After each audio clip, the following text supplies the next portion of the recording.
उनकी लाडली ने कमाल कर दिखाया है। छोटी वाली शुरू से ही पढ़ने में बहुत तेज थी। तो मेरा स्कोर अपना मतलब पर्सनली जो मुझे लगता था कि मेरा स्कोर 95% से अबव रहेगा। बेटी गर्व हुआ कि मेरी बेटी अच्छे रैंक से पास हुई।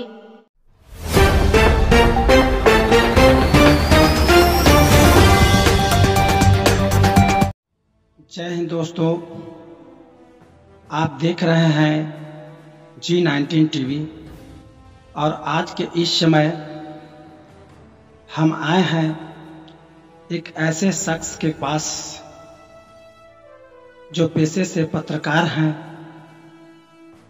और उनकी लाडली ने कमाल कर दिखाया है। गांव की रहने वाली छात्रा सुप्रिया कुमारी CBSE में अपने माता पिता के साथ साथ अपने गांव और अपने मित्रों और अपने रिश्तेदारों का नाम रोशन किया है। नगीना टोला महदीपुर गांव की जो छात्रा है सुप्रिया, मैं उनसे आपको रूबरू कराता हूं।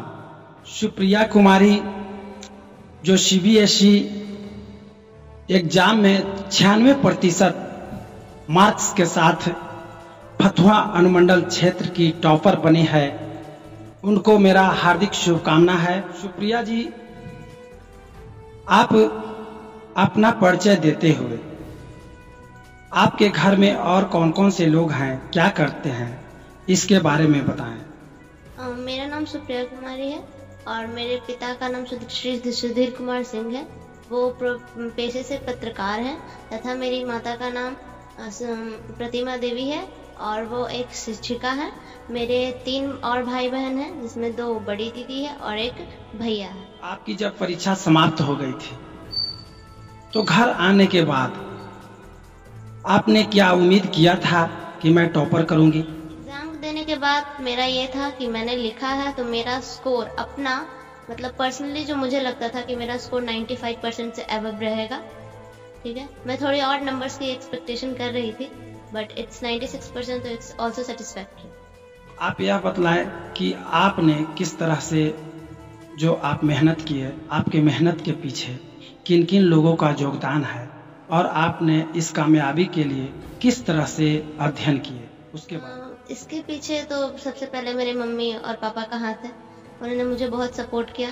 फिर मैं अपने टीचर्स को कहूँगी जिन्होंने, क्योंकि हमारा जो स्कूल टाइम था वो कोरोना से भी थोड़ा सा अफेक्ट हुआ था, उसके बावजूद भी हमारे टीचर्स ने हमें बहुत हेल्प किया और फिर मम्मी पापा का सपोर्ट रहा।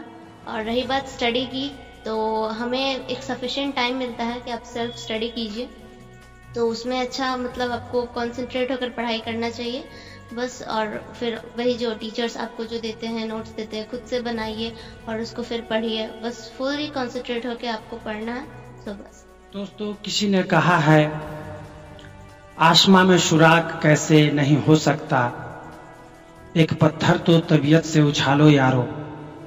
आज इस संदर्भ को चरितार्थ किया है जो हमारे मित्र भी हैं, सुधीर कुमार जी को भी मैं बहुत बहुत धन्यवाद करता हूं। और बेटी, मैं एक पत्रकार के हैसियत से नहीं बल्कि आपके पिता के मित्र के हैसियत से, कि चूंकि आपने इसमें हमारा भी नाम रोशन किया है, मैं आपको यह पेन गिफ्ट करता हूं। हम लोगों के बीच छात्रा सुप्रिया कुमारी के पिताजी हैं। सबसे पहले मैं इनको बहुत बहुत बधाई देता हूं कि इनकी बच्ची जो है से इनका नाम रोशन किया है और जिससे समाज के अंदर, फतुहा क्षेत्र के अंदर और पूरे बिहार के अंदर एक सुखद मैसेज गया है। तो सर, सबसे पहले आपको बहुत बहुत धन्यवाद है।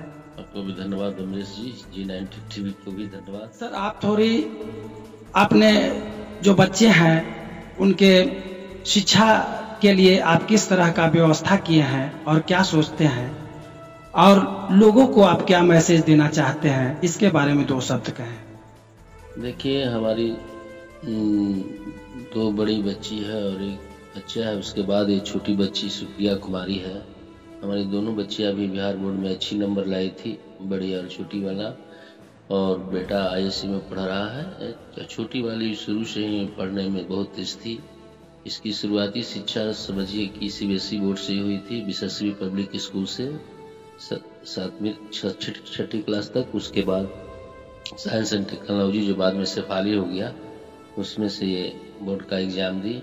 हमारी सभी बच्चियां पढ़ने में बहुत अच्छी है, शुरू से घर में पढ़ाई करती है। सिर्फ कोचिंग और स्कूल से नहीं होता है, घर में भी 5-6 घंटा पढ़ना चाहिए किसी भी बच्चे को समाज के, तभी आगे बढ़ते हैं बच्चे।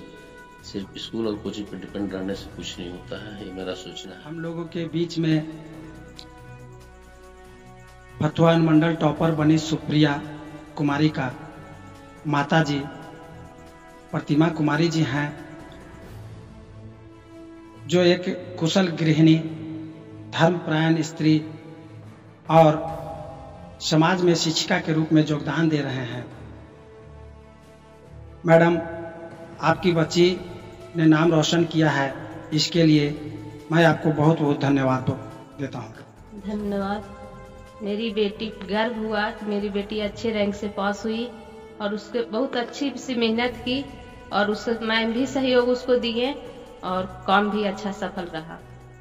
मैडम, आप अपने बच्चों के शिक्षा पर किस तरह से आपने फोकस किया, क्योंकि चूंकि आप एक शिक्षक हैं, इसलिए यह लोगों को जानना जरूरी है कि आपने किस तरह से उनको गाइडलाइन किया जो आपकी बच्ची मतलब आगे बढ़ रही है। मेरा गाइडलाइन तो बच्ची की तरह ही था कि वो समय समय पर पढ़ती भी थी, खेलती भी थी और कुछ कर भी पाती थी। और मेरा तो यही गाइडलाइन था, मेरी बेटी सहयोग की और अच्छे से पढ़ी।